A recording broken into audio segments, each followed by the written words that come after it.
السماء سقفا محفوظا وهم عن آياتها معرضون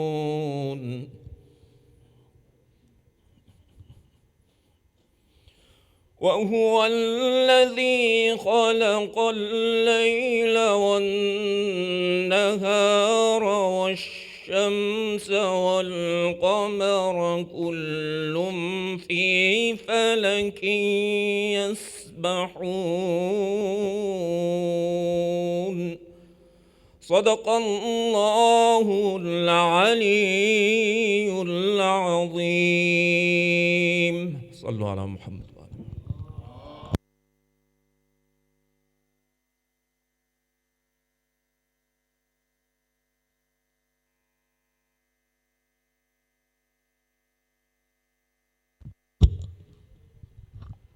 Salawat ala Muhammad wa ali Muhammad.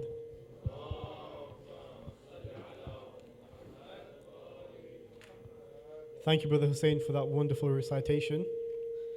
Could I request all brothers and sisters to please recite a Surah Fatiha for Sister Salma Shaheed, daughter of Sa'il Hussein, who unfortunately passed recently. Please recite Surah Fatiha, followed with loud Salawat ala Muhammad wa ali Muhammad.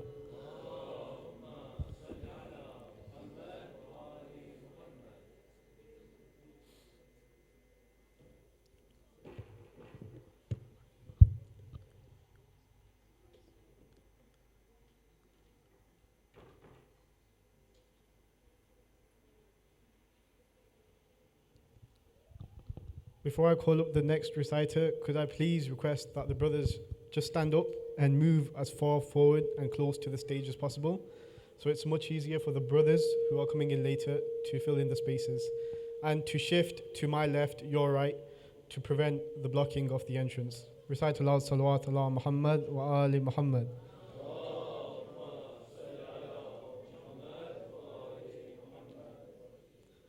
There's pockets of space to my left, so the brothers on this side, please fill them up. Those to my left. It's just more easier for those coming in later.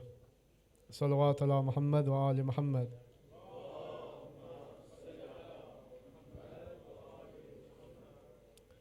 Without further ado, I'd like to call Brother Aqil Abbas to recite some poetry in memory of the Ahlul Bayt.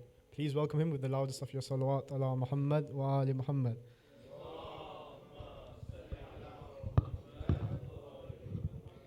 Salawat.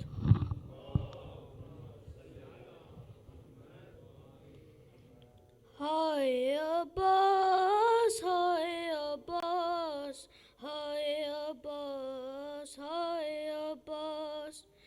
जलते खैमों से सदाई सरे कर बो बला. हाय अब्बास, हाय अब्बास, हाय अब्बास, हाय अब्बास. तन्हा 18 बरादर की बहन है बन में. नींद क्यों आ गई है भाई बताओ रन में. नींद से जागो छिनी नबे मुज़तर की रिदा. हाय अब्बास, हाय अब्बास, हाय अब्बास, हाय अब्बास. मेरे गाजी, मेरे सफदर, मेरे मीरे लश्कर. देख बेआस है परदेस में तेरी ख्वाहर. कट गया सिबते पैगंबर का भी सजदे में गला. हाय अब्बास, हाय अब्बास, हाय अब्बास, हाय अब्बास. मेरा अकबर, मेरा कासिम, मेरा असगर ना रहा. दो मेरे लाल थे, दोनों में से कोई ना बचा. ना कोई भाई कोई है बेटा। हाय अब्बास, हाय अब्बास, हाय अब्बास, हाय Abbas. सलवात।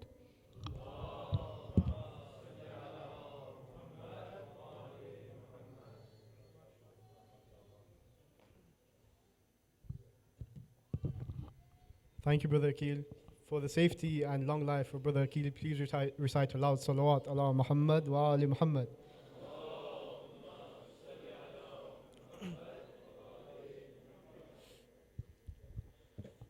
Tonight's majlis is sponsored on behalf of the late Maryam Bibi of Muhammad Amin, son of Muhammad Jalal, and please could you recite Surah Fatiha for their marhum and all marhumin.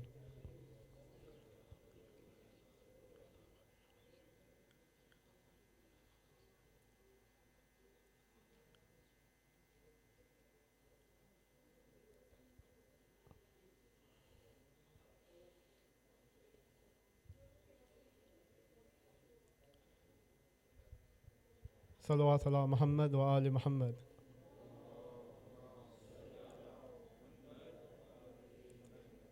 As you all probably know now that Ashura will inshallah be on Tuesday, and those students or workers who require a day off, Muhibban has facilitated for this.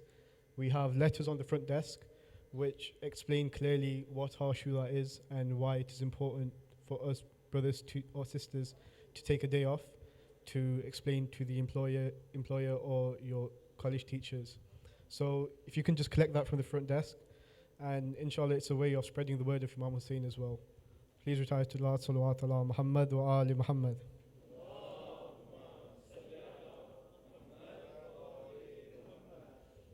Without further ado, I'd now like to call up Brother Khamis to recite poetry in Urdu. Please welcome him with the loudest of your salawat ala Muhammad wa ali Muhammad.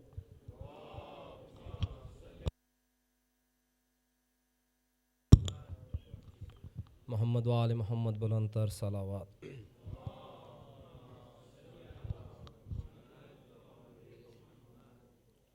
फिर भी सलावत।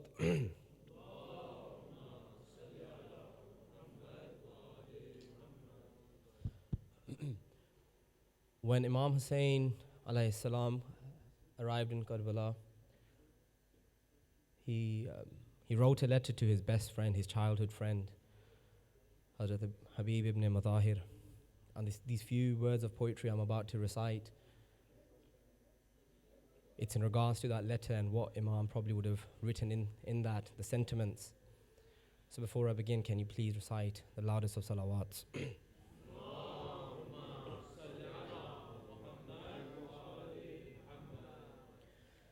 ये ख़त में शाह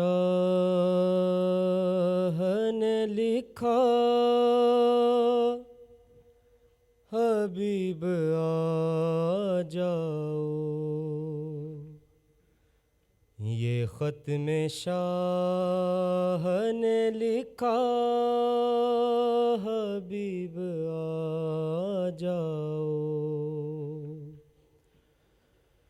तुम्हारा दोस्त है तन्हा, तुम्हारा दोस्त है तन्हा, हबीब आ जाओ। ये ख़त में शाह ने लिखा हबीब आ जाओ। लगाओ इससे भी अंदाज़े मेरी गुर्बत के, जहाँ पे इब्ने अली लिखना था वहाँ मैंने दिया है माँ का हवाला।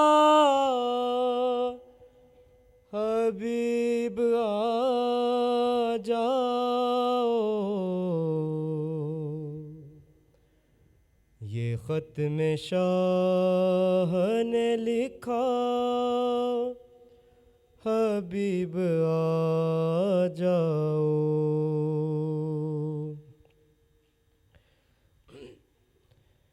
गवारा कर नहीं सकती हुसैन की गैरत, तुम्हारी ज़ोजा की चादर को लूट ले उम्मत, तुम उसको छोड़ के कूफा हबीब आ जाओ। ये ख़त में शाह ने लिखा हबीब आ जाओ।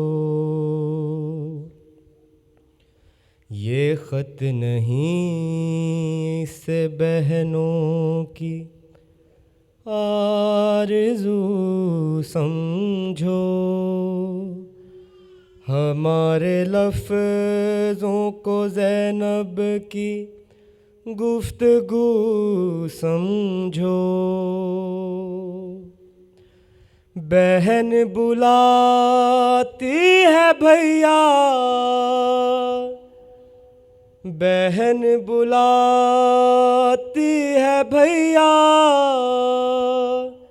हबीब आ जाओ।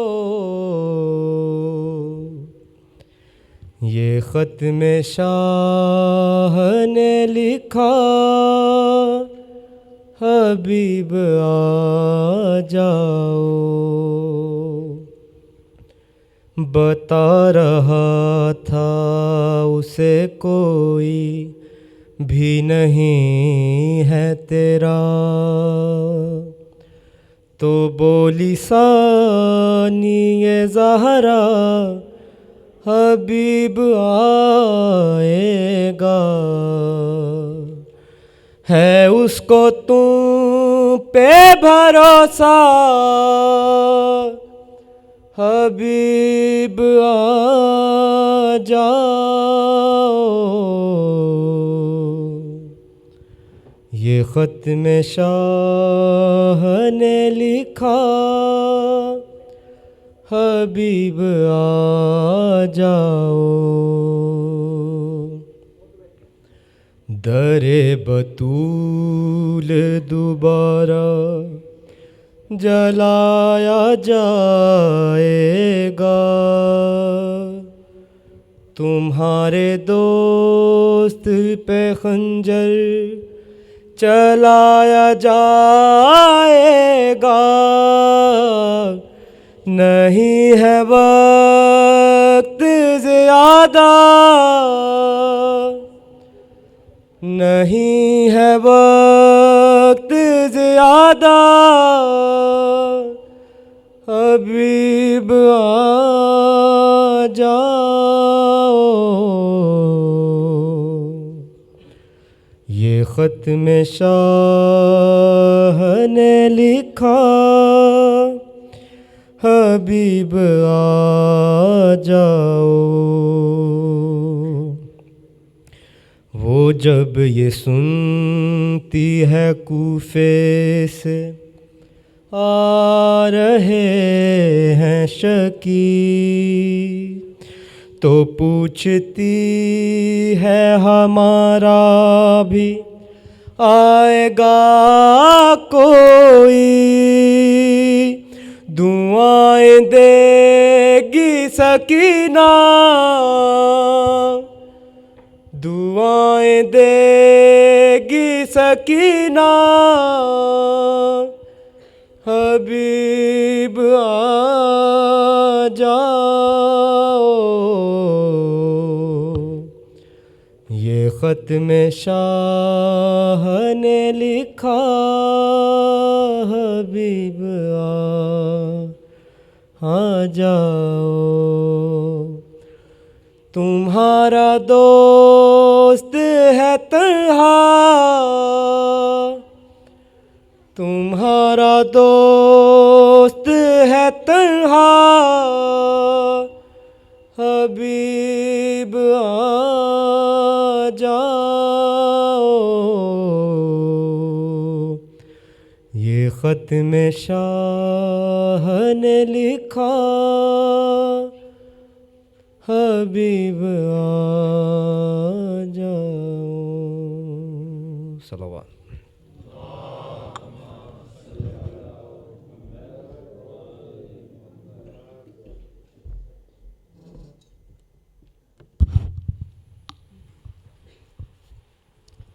Salawat ala Muhammad wa ali Muhammad.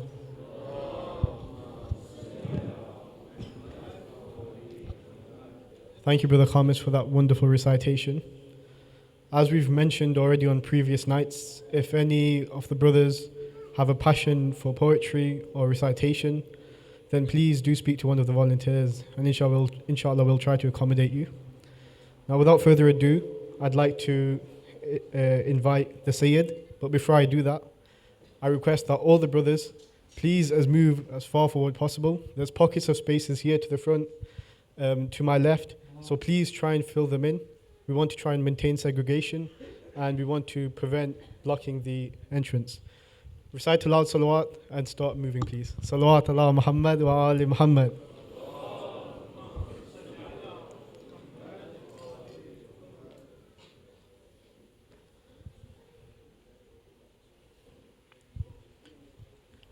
Recite a second salawat ala Muhammad wa ali Muhammad.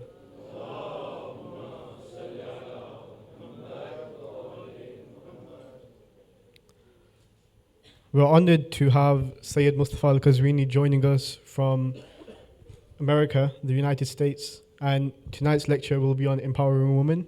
So please do welcome him with the loudest of your salawat ala Muhammad wa ali Muhammad.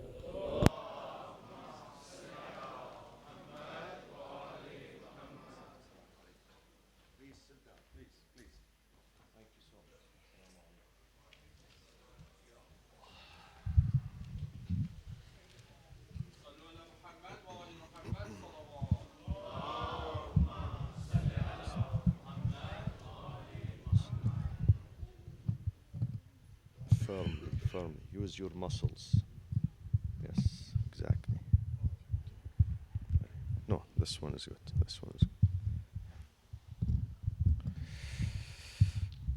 Assalamu alaikum jami'an wa rahmatullahi wa barakatuh.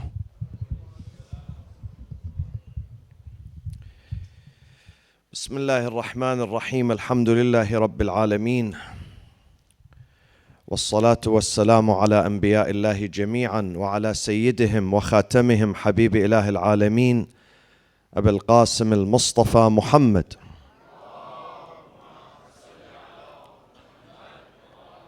وعلى أهل بيته الطيبين الطاهرين المعصومين الذين أذهب الله عنهم الرجس وطهرهم تطهيرا.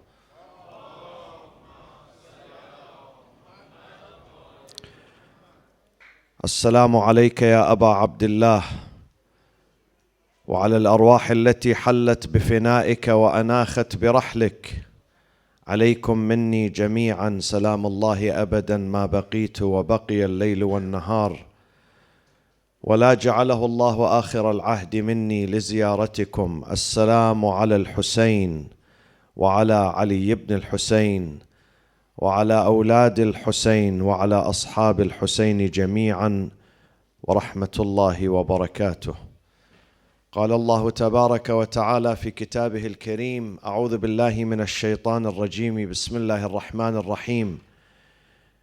يا أيها الناس اتقوا ربكم الذي خلقكم من نفس واحدة وخلق منها زوجها وبث منهما رجالا كثيرا ونساء واتقوا الله الذي تساءلون به والأرحام إن الله كان عليكم رقيبا. صدق الله العلي العظيم.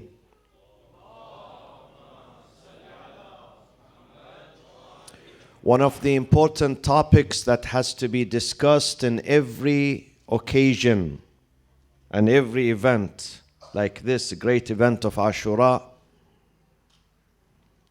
is the topic of women and their role and their contribution and their stand in our societies. Where do they stand?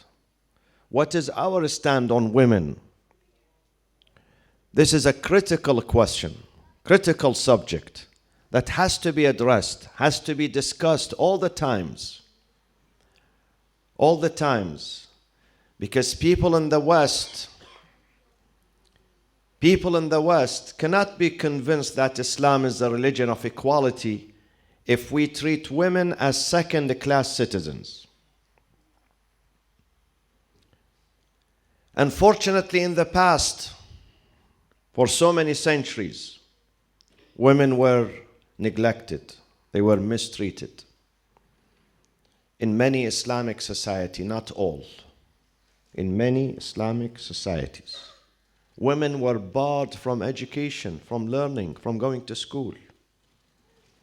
And if you look at some of the Islamic literature, it tells you it's makruh. It's makruh, undesirable, unrecommended for women to learn reading and writing. And that resulted,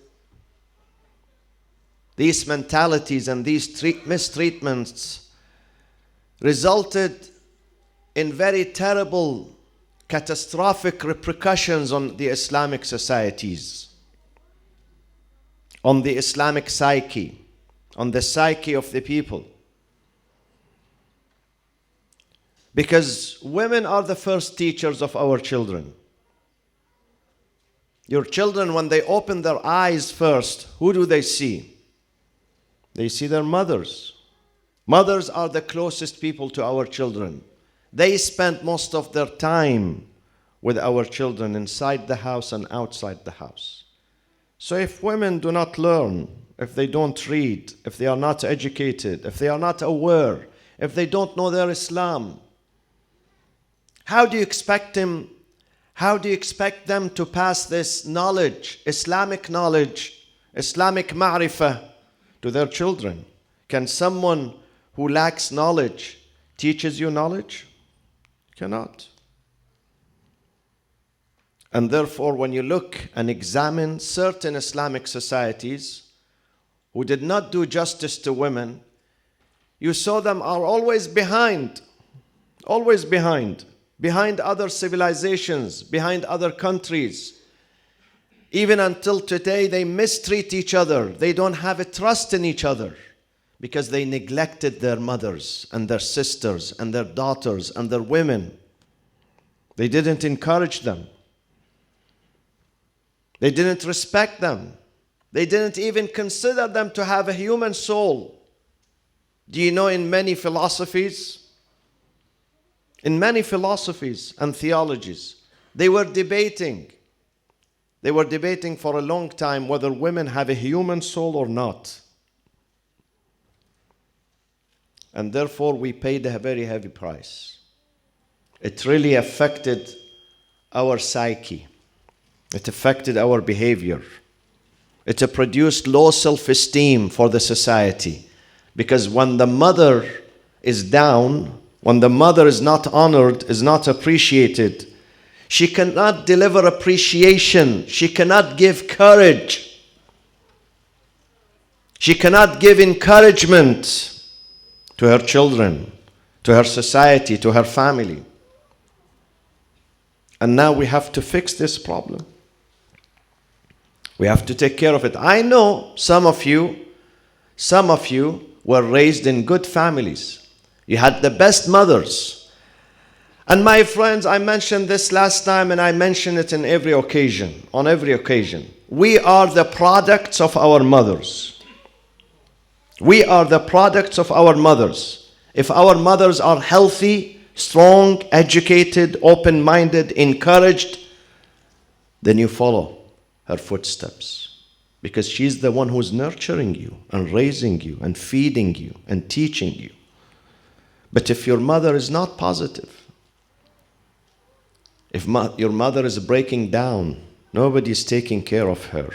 She's being neglected and marginalized. People treat her as someone who works in the kitchen. She's only good for the kitchen and bed, that's it, as some people think. As some people still treat her this way. Not only non-Islamic societies treated them bad, even in some Islamic societies, until today, if you go to their mashayikh, especially in the Arabian Peninsula, in that area, in that geographic area, still today they consider her to be a sex object. God created her to entertain men, just to deliver babies, entertain men. This is her position. This is her role. No more than that. And unfortunately, not only women who are suffering there, not only women who have no rights there, even children have no rights, minorities have no rights, animals have no rights, the environment has no rights. The only people who their rights are preserved in such theocratic, autocratic, despotic societies are the ruling party. Those who rule the society, the sultan, the emirs. The rest of the society, they have no human rights. They have no freedom. Why? Because the sultan, he controls his subjects. He owns them. They are his slaves. This is how they dealt with people. Even until today, in some countries, they love the sultan. Why? Because he gives us money. I love him, of course, because he gives me money. But the money is not the money for the sultan. It is your money. Nobody elected him. He did not come through democracy. He grabbed power by the sword, by bloodshed. But this is the mentality, see? When their mothers are not educated, this is the result.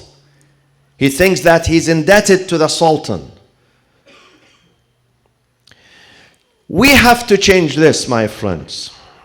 You cannot convince the Western people here, European people, American people, my religion is a good religion if women are mistreated, if women are not equal to men. You know what is the first question we are asked? We are asked by sometimes neighbors, sometimes the academia, sometimes interfaith communities, sometimes the press, the media, people in the street. The simple question, probably you have been asked this question too. Why does not your religion equate women to men? Why they are not equal? Why they don't have equal footing? Where is equality? And this is an important question. Maybe it is not right. Maybe the question is wrong, but we have to address it. We have to answer it. We have to give the rational answer to this. Today, my friends, in theory, Islam equates men and women, and I will tell you some of the verses that you must memorize.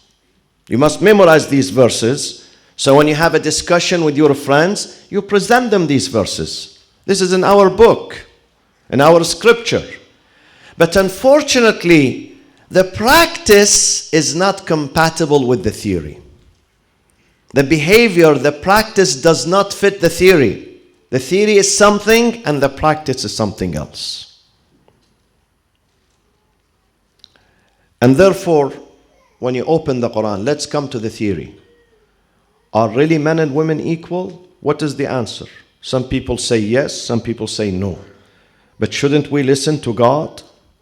Shouldn't we follow the Quran? Shouldn't we reflect on the Quran? Should not we understand the Quran? أَفَلَا يَتَدَبَّرُونَ الْقُرْآنَ? We just read the Quran, we don't practice it, we don't reflect upon it. In some countries, they memorize the Quran like parrots. They memorize it. When you leave their airports, they give you a copy, complimentary copy of the Quran, but they don't understand it. They read it and memorize it. They don't reflect upon it. They don't go deep into the Quran. And this is why I was listening the other day to one of their, very popular scholars in Saudi Arabia.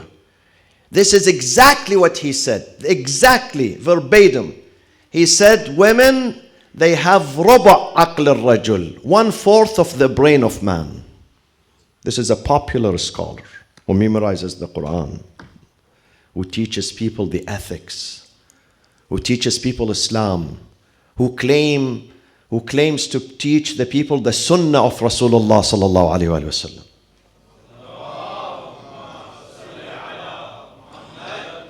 Imagine you live in this society that women are considered, they have 1/4 of men's mental capacity. What do you expect? What do you expect women? What do you expect their reaction to be? Would they respect their Islam? Would they respect men? Would they respect their societies? The result, many of them, many of their daughters, they left that kingdom, that country, and they sought refuge in Europe and America. And they said, we are not Muslims anymore. This is one of the reasons people leave religion.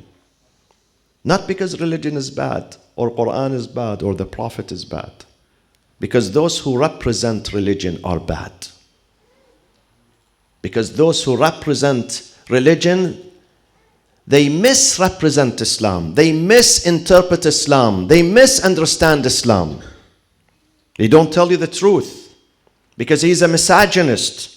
He doesn't like women. He considers them to be maids, slaves. God created them to serve men. So where is in the Quran that God says they are equal? Number 1, Surah An-Nisa. Allah subhanahu wa ta'ala says, لِلرِّجَالِ نَصِيبٌ مِّمَّا اكْتَسَبُوا وَلِلنِّسَاءِ نَصِيبٌ مِّمَّا اكْتَسَبْنَ. They have equal share. The share of women is not less than the share of men. لِلرِّجَالِ نَصِيبٌ مِّمَّا اكْتَسَبُوا. For men, they earn the share of what they did, they earned, and for women also, they receive the share of what they earned. لِلرِّجَالِ نَصِيبٌ مِّمَّا اكْتَسَبُوا وَلِلنِّسَاءِ نَصِيبٌ مِّمَّا اكْتَسَبْنَ وَاسْأَلُوا اللَّهَ مِنْ فَضْلِهِ. This is chapter 4. Chapter 3, Al-Imran, فَاسْتَجَابَ لَهُمْ رَبُّهُمْ أَنِّي لَا أُضِيعُ عَمَلَ عَامِلٍ مِّنْكُمْ مِنْ ذَكَرٍ أَوْ أُنْثَى. God said to them, to his community, to his people, men and women, I'm not going to overlook, I'm not going to let go in vain, I'm not going to undermine the work of your men and your women. Both are appreciated. God is not misogynist. God does not love men more than women. God did not create women to serve men. God created both to serve each other. We have to serve women and they serve us. We need them and they need us. We cannot live and produce and move forward in this life without the other half. They cannot live without us. I know some of them, they get angry. They said, I don't want to get married. I don't need a man in my life, but they are not right. They say this because of their mistreatment by men. Because they had an incident in their marriage, a failing marriage. Because the husband, the ex-husband disappointed them. This is what they say. But we both need each other. We cannot move forward without each other. Men integrate women and women complement and integrate men. In every human soul, if you are a male, there is a yearning. There is a need in your soul to be with the opposite gender. If you are a female, you need the opposite gender. You need to live together. You cannot give, you cannot produce. This is my experience. This is not just a theory. I've seen this around the world. Those who claim that I don't want to get married, I really don't need female in my life, they are wrong. They're going to restore to other things. They're going to sometimes, not all of them. I don't want to blame all of them. I don't want to generalize, but sometimes look at the Catholic Church. Catholic people, I love them. They are the closest people to us. And I'm going to speak about this in 2 nights when I speak about Islam and Christianity. وَلَتَجِدَنَّ أَقْرَبَهُمْ لِلَّذِينَ آمَنُوا الَّذِينَ قَالُوا إِنَّا نَصَارَى. The nearest one in terms of affection to you, the believers, are those who say we are Nasara, Catholics, the Christians. But then they have a fundamental mistake in their tradition, celibacy. Fundamental. The priest does not get married, but look what happens. They've been paying billions of dollars in compensation for victims of sexual aggression and sexual attacks. Billions of dollars worldwide. This is the result of celibacy. When you don't get married, God has created this urge inside you. You cannot deny it. You cannot suppress it. When you suppress it here, it's going to explode there. So my friends, this is the second verse in Surah Al-Imran. أَنِّي لَا أُضِيعُ عَمَلَ عَامِلٍ مِّنْكُم مِّن ذَكَرٍ, be it male or female. I appreciate what you do. I don't undermine women's work. If they do good, I will appreciate them. I don't look at their gender. I always say, God is genderless. Genderless. Colorless. He doesn't have a specific color. He doesn't have a specific gender. And then you come to the Surah An-Nahl. Allah subhanahu wa ta'ala again. من عمل صالحا منكم من ذكر أو أنثى فلنحيينه حياة طيبة. Whoever does good work, whether male or female, we will provide them with a stable life. حياة طيبة, with a beautiful life. So there is no discrimination.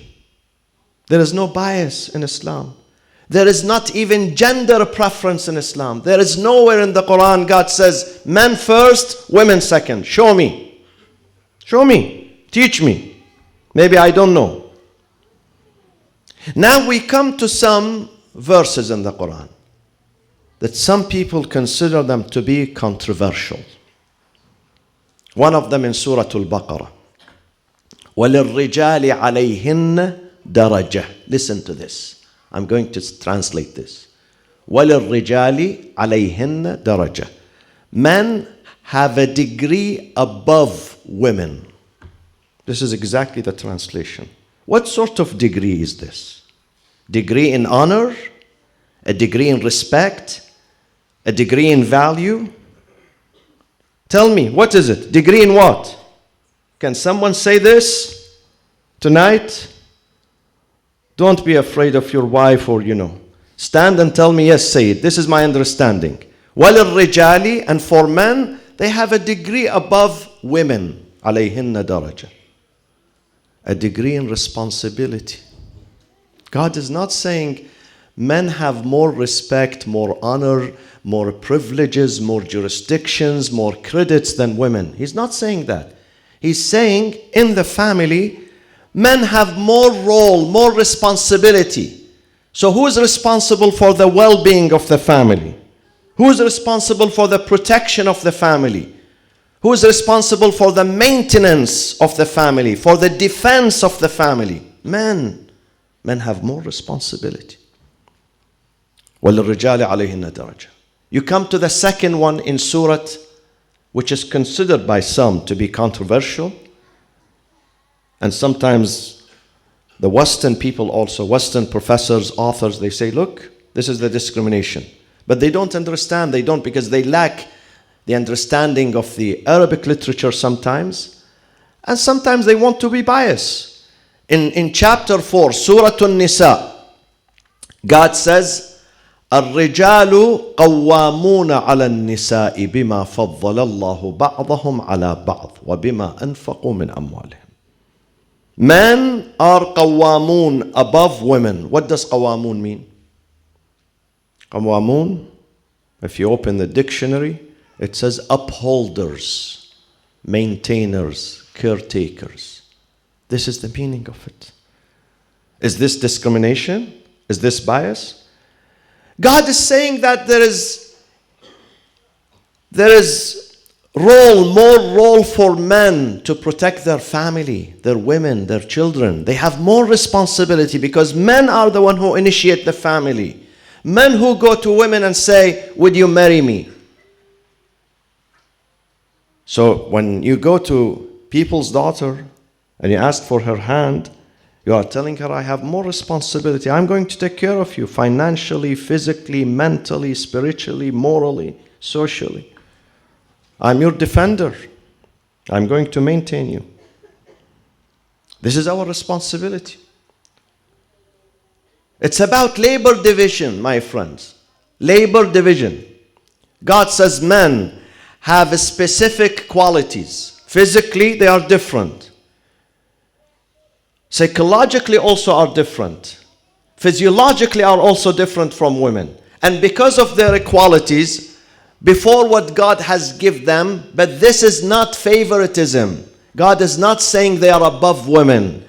God is not saying I have given men something that I did not give women, therefore they are better. Because of their structure, physical structure, psychological structure, they have more responsibility. They have to be maintainers, defenders.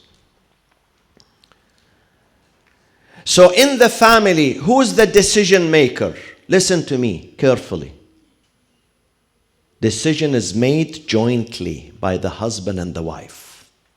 But let's say they don't reach an agreement. The wife says this, A, the husband says B. What do we do here? Do we go to the court? Here, Islam says, if the opinion of the husband is more correct, worthy, okay, then he makes the decision. But not in all conditions, not in all cases, not in all cases. Sometimes her opinion is better. They may go to someone and ask him, we have this decision, what do you say? Because in the family we need a leader. We need a leader. But that leader is not necessarily better than others. Let me ask you this question. The captain of the airplane, who's in control, who's in charge in the cockpit of the airplane, he is considered the king. Do you know that? He has the authority to kick anyone out. He has the authority to abort the flight. He has the authority of have emergency landing and go back to the airport. He has this authority. But does that mean he's the best one in the airplane? He's the smartest? He's the most intelligent? No. He's the most educated? No. He's the most spiritual? No. Is he the richest? No. Is he the most handsome? No. But this is his job. This is his field. This is his profession. This is why he's sitting in the cockpit. This is his specialty. His name is pilot. Doesn't mean that if he is pilot, he is better than others. But God gave him the decision.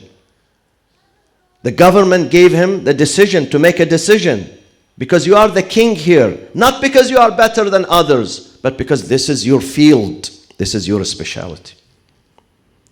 When men are in charge of the family, it does not mean necessarily they are better than women. But this is their field. This is their job. This is what God created them for. But also women have a say, don't get me wrong. And I believe the most ideal situation is when the husband and the wife, they sit, dialogue, speak, communicate, respect each other's opinion.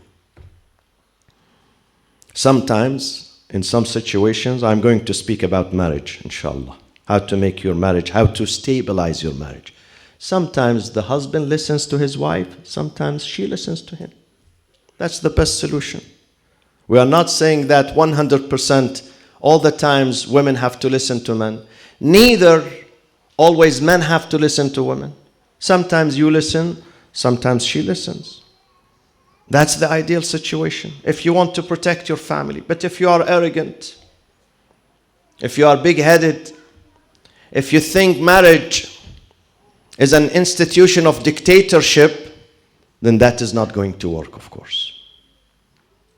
So these two verses, understand them in the Quran. We have to reflect on these verses. That is the true meaning of them. وَلِلرِّجَالِ عَلَيْهِنَّ دَرَجَةً. Men have a degree over women in responsibility, not superiority. There is a big difference between responsibility and superiority. Many scholars understand this as superiority. Muslim scholars, they say this is superiority. God says men are better than women. But this is not the right answer. God does not discriminate. God would never create a class system. Even the slaves, even the black ones, even the poor, God did not create this system. God says no. وَلَقَدْ كَرَّمْنَا بَنِي آدَمَ. People are equal. Prophet Muhammad sallallahu alayhi wa sallam stands on the pulpit and he says, الناس سواسية. Whether you are male or female, African, Indian, American, European, white, black, red, سواسية, equal. لا فضل لعربي على أعجمي إلا بالتقوى. The only point of distinction is your piety, your responsibility, the sense of responsibility that you carry. That makes you closer to God. The sense of piety, the sense of righteousness, the sense of honesty that you have, it gets you closer to God. Your color is not going to get you closer to God. Your gender is not going. Your tribe. Yesterday we had a discussion after we finished the masjid. We had a discussion with some of the young leaders here. Some of them were asking, Sayyid, do you think that Sayyids are better than non-Sayyids? I said, no, they are equal. They are equal. Sayyids are not superior to non-Sayyids. If you hear this in Afghanistan or Pakistan or India or Iran and Iraq, this is wrong. This is wrong. God does not discriminate. It happened to be that we are the descendant of a Prophet Muhammad sallallahu alaihi wasallam. And this puts more responsibility on our shoulders, more responsibility. That I have to work more. I have to have more self-control because I am the descendant of the Prophet. This is more responsibility. This is not a privilege. In fact, it's a burden. Imam Zayn al-Abidin says, خَلَقَ اللَّهُ الْجَنَّةَ لِمَنْ أَطَاعَهُ. God decided to create paradise only for those who obey Him. He doesn't look at whether they are Sayyids or not Sayyids. وَإِنْ كَانَ عَبْدًا حَبَشِيًا. Someone from Africa has no family, no money, no education, but he obeys God, he's number one. وَخَلَقَ اللَّهُ الْجَنَّةَ لِمَنْ عَصَاهُ وَلَوْ كَانَ سَيِّدًا قُرَشِيًا. On the other hand, God created Jahannam, hellfire, for those who disobey Him, even if they are from the heart of Mecca, downtown Mecca. Okay? Heart of Quraysh. Don't you read in the Quran? تَبَّتْ يَدَا أَبِي لَهَبٍ وَتَبٍ. Abu Lahab is the uncle of the Prophet. God is telling us that he's in the middle of the fire. His race did not help him. Being Sayyid or not Sayyid did not help him. He was arrogant. This is the system of justice. This is the beauty of Islam. The beauty of Islam, under this roof, we are all equal. Islam does not look at the area you live in, the car you drive, the school you go to, how much money you have in your bank account, who is your father, who is your ancestors. Here we are equal. This is the beauty of Islam. No discrimination, no bias, no superiority, no inferiority, no class system. But unfortunately, when you come to our societies, the story is different. God says you have to honor women. God says I don't have any bias against them. God says they are equal to men. But when you come to Muslims, some Muslim societies, not all, some Muslim societies, there is a prejudice against them. They have been marginalized. They have been mistreated. They are considered as second-class citizens even until today. They have been wronged. In many countries today, you know, when in Lebanon I was reading, Lebanon is one of the progressive Arab societies. Progressive, very progressive. Probably the most progressive Arab society is Lebanon, very close to Europe. But when there is a divorce, the husband automatically, this is not only in the Shia, Sunni, Catholic, Maronite, all religious traditions. When the husband and the wife are divorced, automatically the husband will grab the children and leave the mother alone. They go to the father. Imagine the mother who worked hard, the mother who carried the baby in her tummy for 9 months, and she raised that children with her sweat and blood. At the time of divorce, she has no right to have the custody of her child. This is not justice. This is man-made law. This is not divine law. Divine law is based on wisdom, on mercy, on compassion, on love, not on barbarism. This is the situation in our societies.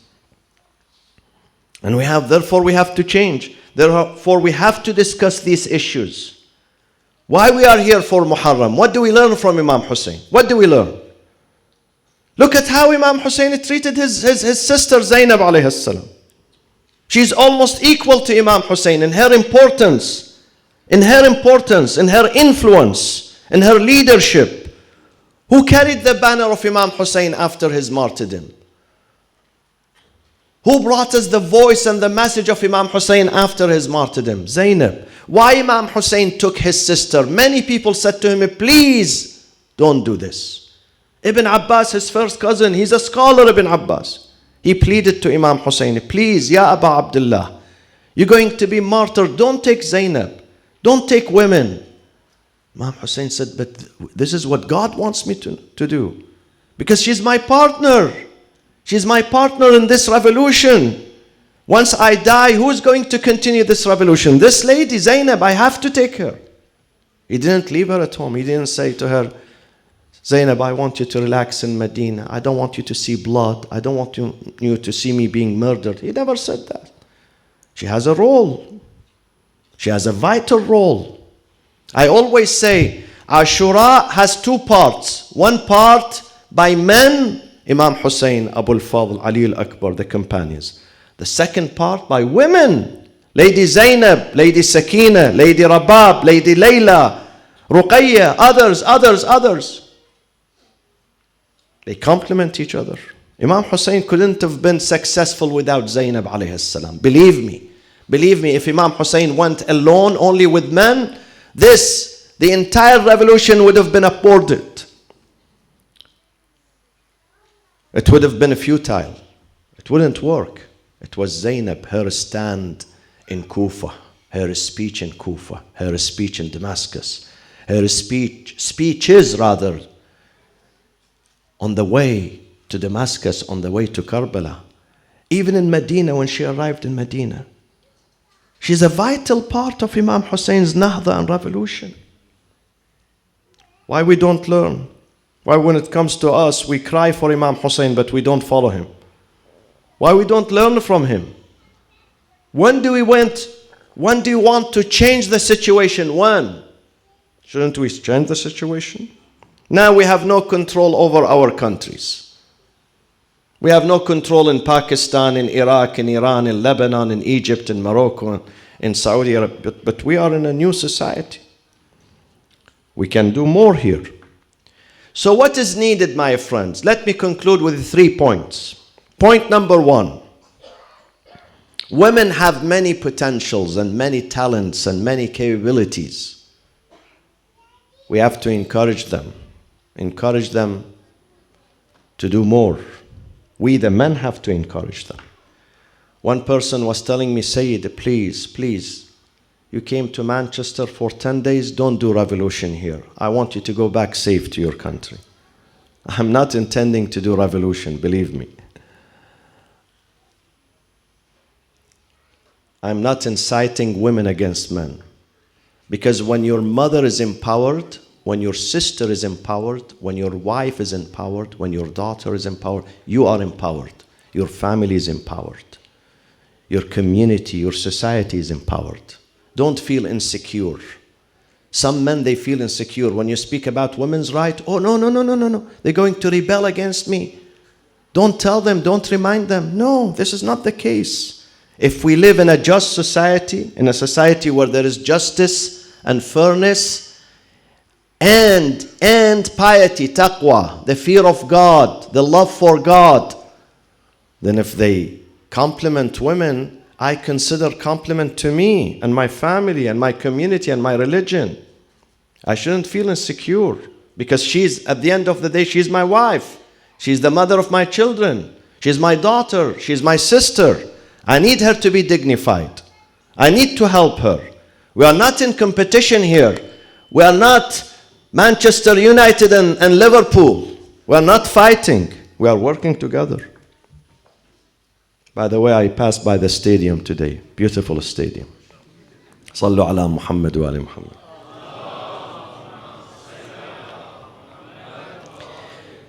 So what they need, my friends, is to encourage them to study. Ta'aleem, education. This is the key for success. Prophet Muhammad sallallahu alayhi wa sallam says,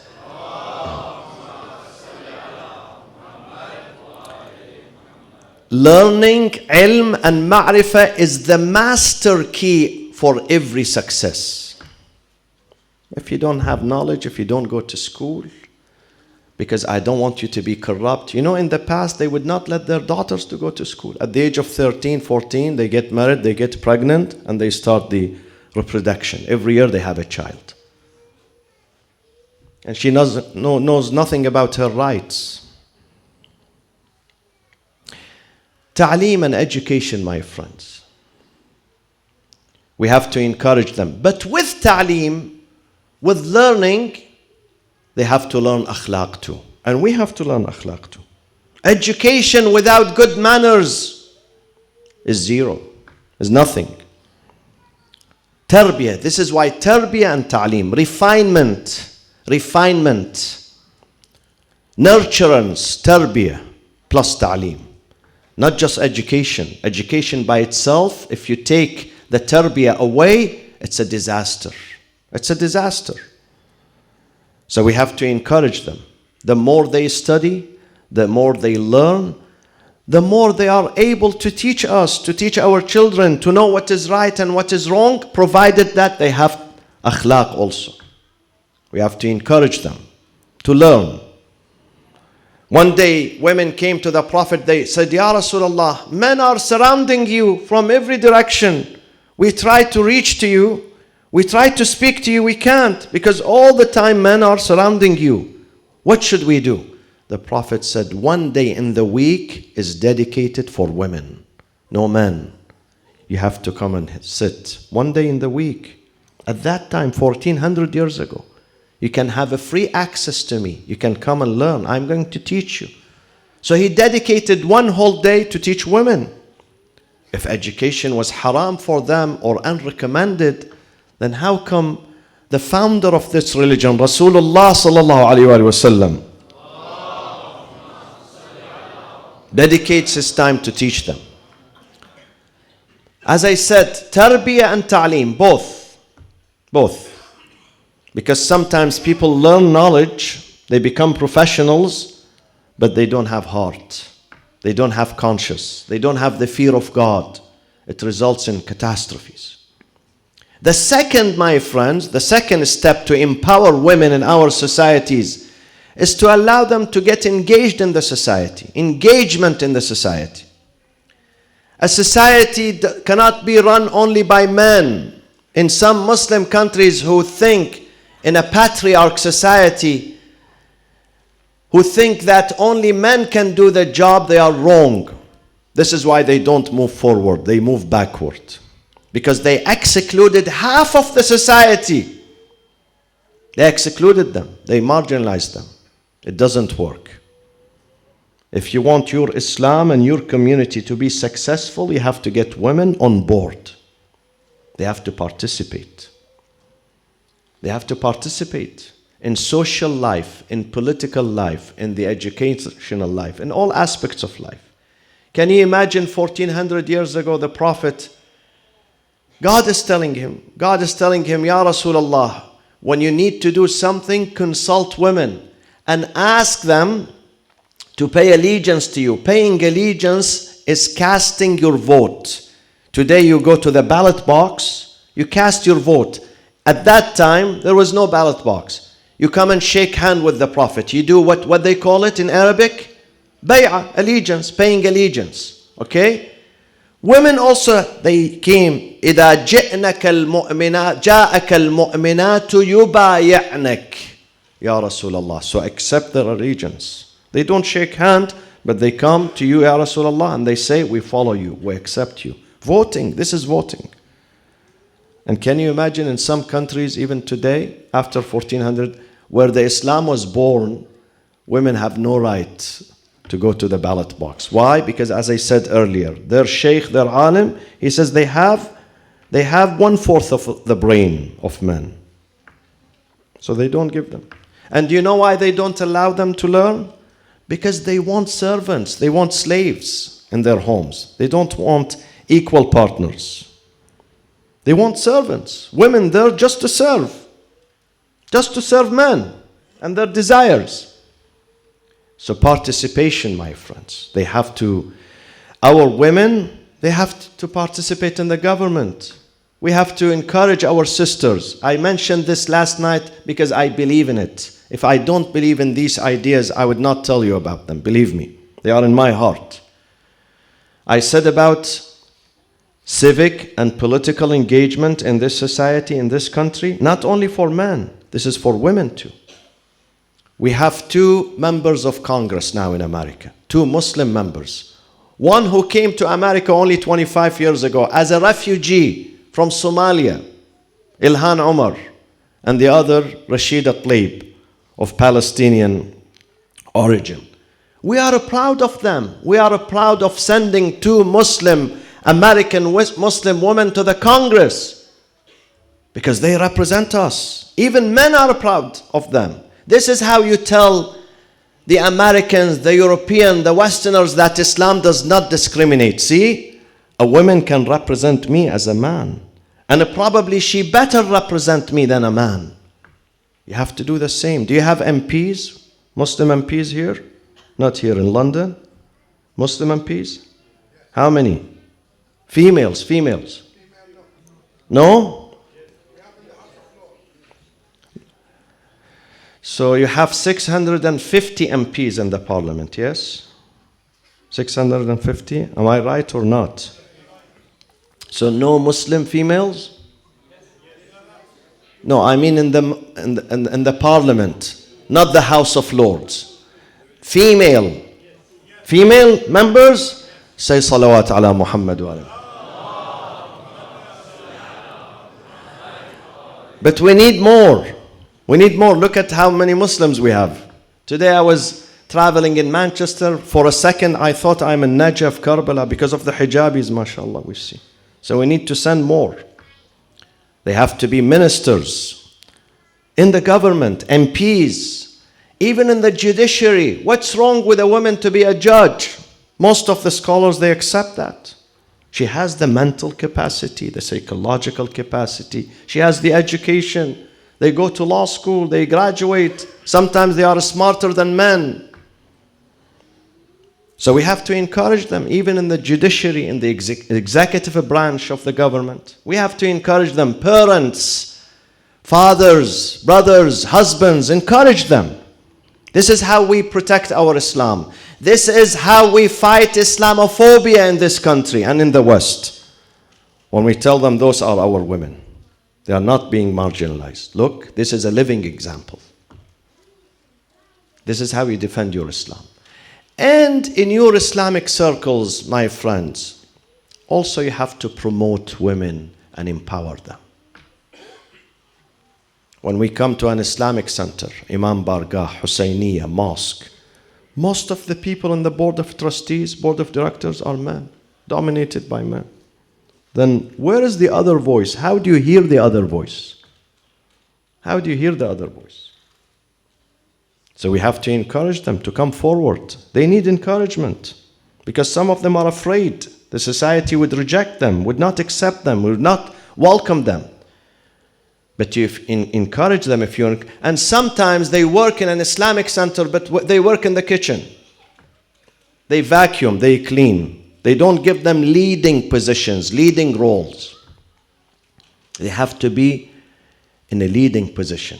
Each and every one of you, men and women, God says you have to be leaders. You have to, كلكم راع وكلكم مسؤول عن رعيته. You have to be a leader. You have to be influential in your community. You have to inspire others. You have to build your community. God would not accept you being less of a leader. He wants each and everyone to be a leader in the community, to change. If you are not a leader, you cannot change. So to be a leader, I have to fix myself first. Once I fix my problems, then I can be a role model for others. One of the leaders of Karbala is Sayyida Al-Banin alayhi salam. Though she did not attend Karbala, she was not there. Some people said she died before Ashura, but other scholars and historians believe no, she was in Medina. And she encouraged her children to go and help Imam Hussein, help him out. So she was in Medina. An honorable lady, Al-Banin alayhi salam. She gave 4 children. The main role, my friends, the main responsibility of a wife, a mother, is to raise her children, is to teach them tarbiyah, is to teach them manners. Food and these things are secondary. Food can be found outside. Go to Curry Mile, mashallah, there is plenty of restaurants. So if you don't have it at home, you have it in Manchester here, in the street. But tarbiyah is not found in Curry Mile. It's not found in the pharmacy. It's not found in the hospital. It's not found on the beach. Tarbiyah is found at your home with your mother. If the mother lacks tarbiyah and she does not provide it, no one else, a nanny cannot replace her. A teacher in the school cannot replace her. Not even a father. We need the father. The father is a father figure, is a role model, is an example, is a leader for his children. We all need fathers, but the father cannot replace a mother. So even at the time of divorce, don't strip your wife of her children. Let's have joint custody. This is what I always say. Neither mother alone can handle it by themselves, nor men or husbands alone. The child needs the father and the mother. And the main job of your mother is tarbiyah, nurturing your son, feeding him manners, feeding him akhlaq, feeding him values and principles, feeding him bravery. This is why al-Banin, who has 4 children, they graduated from her school. Their father is Ali ibn Abi Talib, the greatest man. But also her role was vital. Al-Banin alayhi salam. Great mother. 4 children. She lost them at once. And she did not break down. Let's go to Karbala now. On the eve of Ashura, Al-Abbas alayhi salam was serving as the guard of the whole camp. He's the main guard. أخي أنت صاحب لوائي والعلام من عسكري. You are the leader of the guard here. So he was guarding the camp in dark. It was the eve of Ashura. There are no lights. What's there? A voice of an honorable lady answered him, أنا أختك زينب. Don't worry. I'm your sweetheart. I'm your sister. I'm your beloved sister Zainab. So he rushed to her because she was 23 years older than him. And he always called her Sayyidati. Sayyidati, my master. Why? Because she's the daughter of Fatima al-Zahra alayhi salam. And al-Banin, she taught her children, the 4 children, she taught all those 4 children to respect Hassan and Hussein and Zainab and Kulthum. She said to them from first day, their mother is the most honorable mother. So you have to call them Sayyidi. Don't call them a brother or sister. Call them Sayyidi. You know, the only time historians say that the Abbas called his brother Akhi, my brother, when he fell down. When he fell down, he said, Akhi Aba Abdullah. Because now I need my brother here. I mean it, you are my brother. Nobody is going to help me other than my brother. Before that, for 33 years, he would call him Sayyidi, Sayyidi, my master. So, he rushed to her. He said to her, Sayyidati, my master, why you are out? Qirri wastaqirri, stay indoors, stay in the tent. I'm taking care of the protection. I'm guarding this area. Nobody can reach you. She said, no, I'm not worried. خرجت لأحدثك بحديث. I have a story, beautiful story, and I'm going to share this story with you. And probably Abu al-Fadl al-Abbas is hearing this story for the first time in his life. Nobody told him about this story. So imagine, few hours before his martyrdom, he's listening to a story from his sister Zainab. He said to her then, let me come down, disembark my horse so I can listen to you. She said, no, I want you to sit there Because when you sit there, I have peace of mind. I know you are in the position of leadership here, so we are safe. Your sisters are safe in the tent. She said to him, Ya Abul Fadl, لما ماتت أمنا فاطمة, when our mother Fatima passed away, حزن عليها أبونا أمير المؤمنين حزنا شديدا. My father Imam Ali was shocked and saddened for a long period of time. He would sit and cry because he lost his sweetheart, his soulmate Fatima. Nobody can replace Fatima. Nobody can come to the house of Ali and fill that house with joy, with happiness, with light, with peace, with tranquility other than Fatima alayhi salam. So my father was shocked and broken for a long period of time. After many years, almost 20 years, he asked his brother Aqil. Aqil was expert in the families of the Arabs in the area. وَكَانَ عَارِفًا بِأَنْسَابِ الْعَرَبِ. He said to him, Brother Aqil, I want you to find me a wife that is born in a family of courage and chivalry and magnanimity. Shaja'a. So Aqil asked him, what do you do with such a wife? He said, لِأُرْزَقَ مِنْهَا وَلَدًا أَدَّخِرُهُ لِيَوْمِ الشِّدَّةِ. So this mother, this wife to be, is going to bring me a child that I'm going to save him for the day of distress. There will be a day of distress. Then Zainab, she shook the Abbas. She said, Akhi Abul Fadl, today is the day of distress. I want you to honor the wish of your father. Your father Ali saved you for this day to protect the camp of your brother Hussein alayhi salam. He said to her, of course, my master, my lady Zainab, of course, this is why I am here. I would not let anyone to hurt you or hurt the women or my sisters or my brother Hussein unless I die before him. My friends, Imam Ali, when he married al-Baneen, on the eve of the wedding, he wanted to honor her and respect her. Her name was Fatima bint Huzam al-Kilabiyya. This is her full name. Her first name is Fatima.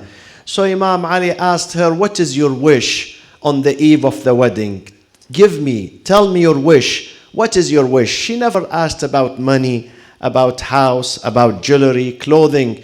She said, Ya Amir al-Mu'mineen, my only wish is to change my name. Don't call me Fatima. He said, why? Fatima is a beautiful name. She said, I know it is very beautiful.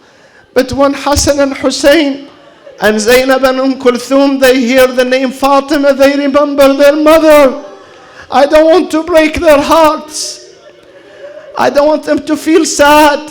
So please change my name. So he chose this name, al-Baneen, for her on the eve of her wedding. And subhanallah, Amir al-Mu'mineen had hope for boys because he wanted them to defend Imam Hussein. God has given him 4 boys. She became a truly al-Baneen, the mother of the men, the mother of the gentlemen, the mother of the boys. The caravan of Imam Hussein is reaching. After the battle of Ashura, women and children are reaching the territory of Medina. Imam Zainul Abidin turned to one of the men, Hithlim. He said to him, Yabna Hithlim, I want you to go ahead of the caravan and inform, declare, and tell the people of Medina what happened. Let them gather near the grave of the Prophet sallallahu alaihi wasallam. So Bashir ibn Hithlim, he proceeded forth. He went ahead of the caravan. And as soon as he arrived into Yathrib, he was screaming, Ya Ahla Yathrib, Ya Ahla Yathrib, the people of Medina, they came out. He said, Intaza'tu ahlaha minha. I pulled all the people out of their homes. They came out. What is happening? Do you have news? Good news? Bad news? What is happening? I said to them, Al-khabaru inda qabri Rasulillah. If you want to know what is happening, what happened, then gather around the mosque of the Prophet. So he says the entire population of Medina, men, women, children, elderly, they gathered in front of the mosque. When I arrived there, I continued the news. يا أهل يثرب لا مقام لكم بها. From now on, when you hear this news, you are not going to have peace anymore. You are not going to have joy anymore. You are not going to have any stability, any happiness anymore. They said, what happened? قتل الحسين فأدمعي مدرار. Your Imam, the son of this Medina, the son of the Prophet sallallahu alaihi wasallam, has been murdered. So all tears pour down for Hussein alayhi salam. الجسم منه بكربلاء مضرج. His body is in the land of Karbala, is being decapitated there. والرأس منه على القناة يدار. But the head of Imam Hussein atop a lance, they taking him from one place into another. He broke the news. He says, while I was reciting my poetry and telling the people what happened, I saw a lady. It looked an honorable lady carrying a baby on her shoulder. She was crossing the lines, trying to reach to me. I asked about her. Why this lady wants to reach to me? Who is this lady? They told me, this is Ummul Baneen. This is the mother of Abbas and his brothers. This is the wife of Amir al-Mu'mineen. She is bereft. I said, Allahu Akbar. How she's going to take this news? She came to me. The first question, she said, Ayyuhan na'i, oh man, akhbirni an waladi al-Husayn. What happened to him? Is Hussein safe? I said, subhanallah, I just said it earlier that Hussein is murdered, but because she was distraught, she was confused, she didn't hear it, she didn't listen to this. So I did not want to tell her about Hussein. I said to her, Ya al-Baneen, عظم الله لك الأجر بولدك جعفر. May Allah reward you for the martyrdom of your son Ja'far. She said, my son Ja'far is ransom for Imam Hussein. I am happy that he gave his soul for his master Hussein. I said to her, عظم الله لك الأجر بولدك عون. May Allah reward you for the martyrdom of your son Aun. She said, I'm not asking about my children. Tell me about Hussein. Then I said to her, عظم الله لك الأجر بأبي الفضل العباس. When I mentioned Abbas, Abbas has been martyred, she almost lost her balance. The baby that she was carrying, who was the son of Abbas, fell to the ground. But she said, never mind, tell me about Hussein. Tell me, is Hussein safe? I said to her, يا أم البنين, عظم الله لك الأجر بأبي عبد الله الحسين. She screamed, وولداه وحسيناه. She remembered Imam Hussein alayhi salam first and foremost. Historians say after this tragedy, she digged 4 graves, symbolic graves in Baqi' for her 4 sons. And she would sit there and cry and weep. And the people of Medina, they gather around her and cry with her, eulogizing her 4 sons. لا تدعوني ويك أم البنين تذكريني باليوث العرين. She was saying, I am no longer the mother of the 4. I lost my 4 children. They were like lions defending their master Hussein alayhi salam. Inna lillah وإنا إليه راجعون وسيعلم الذين ظلموا أي منقلب ينقلبون والعاقبة للمتقين. نسألك اللهم وندعوك باسمك العظيم الأعظم الأعز الأجل الأكرم يا الله. Please raise your hands with these broken hearts, with these running tears. This is the time where Allah subhanahu wa ta'ala responds and answers your du'as, your needs for yourself and for others. So let's say 10 times, Ya Allah, Ya Allah, Ya Allah, Ya Allah, Ya Allah. يا الله يا الله يا الله يا الله يا الله يا أرحم الراحمين. اللهم انصر الإسلام والمسلمين. Oh Allah, bring victory and unity to the Muslim community, to other communities too. Oh Allah, unite our hearts so we can follow you. We can see the truth and follow the truth, and we can abandon. We have the courage to abandon falsehood. Oh Allah, accept this humble work from the founders, from the organizers, from the attendees, from those who donated, those who worked to organize this majlis. Oh Allah, enable us to be the true followers of Rasulullah sallallahu alayhi wa sallam, and Amir al-Mu'mineen, and Imam Hussein.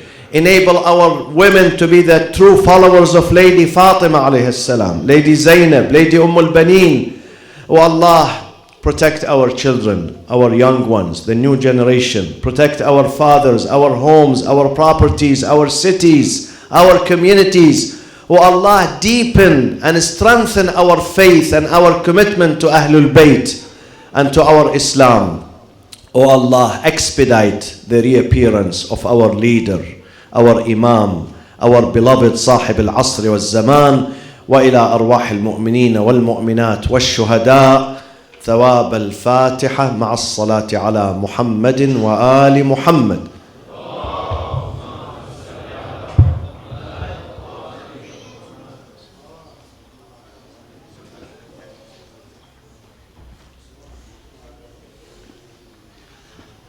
إنا لله وإنا إليه راجعون. السلام عليك يا أبا عبد الله.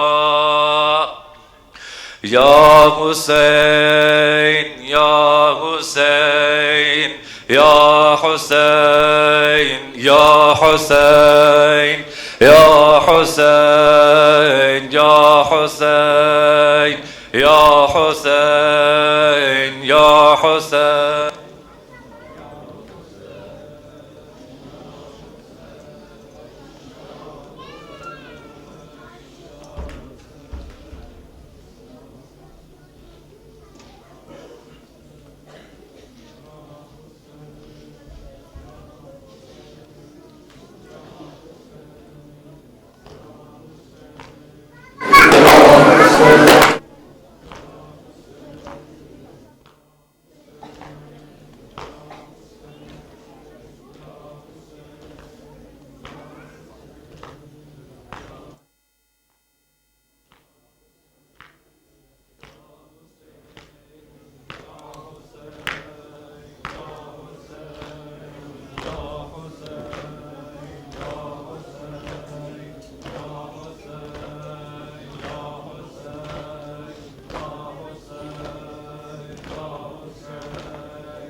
يا حسين يا حسين يا حسين يا حسين يا حسين يا ثار يا حسين يا حسين يا حسين يا حسين يا حسين يا ثار يا حسين يا حسين يا